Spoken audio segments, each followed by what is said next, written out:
ఒకటి గుర్తుపెట్టుకోండి, మనిషి జీవితంలో ఈశ్వరుడు ఏదో ఒక విభూతిని ఇవ్వనివాడన్నవాడు ఉండడు. ఏదో ఒక విభూతి ఇవ్వబడుతుంది, ప్రతి వారికి ఇస్తాడు ఈశ్వరుడు. నీకేది ఇచ్చాడన్నది నువ్వు జ్ఞాపకం పెట్టుకోవాలి, నువ్వు తెలుసుకోవాలి. గుప్తంగానో బాహ్యంగానో అరహసి రహసి స్వతంత్ర బుద్ధ్యా అంటారు శంకర భగవత్పాదులు శివానంద లహరిలో.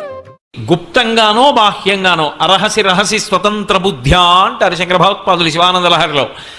అది అతని జీవితం ఒడ్డెక్కడానికి, అతని జీవితం తరించడానికి కారణమవుతుంది. ఎందరో పెద్దలు ఉన్నారు. డొక్కా సీతమ్మ గారని మా తూర్పుగోదావరి జిల్లాలో ఉండేవారు మహాతల్లి. ఆవిడ ఇంటికొచ్చిన వాళ్ళకి అన్నం పెట్టడానికి అందవేసిన చెయ్యి, అంత ప్రేమతో అంత ఆర్తితో అన్నం పెట్టేది. అటువంటి తల్లి శరీరం విడిచిపెట్టిన రోజున ఆకాశంలో జ్యోతి రూపంలో వెడుతుంటే ఇద్దరు మహావిద్వాంసులు అగ్రహారంలో కూర్చుని మాట్లాడుకుంటున్నారు అమలాపురం దగ్గర. ఆవిడ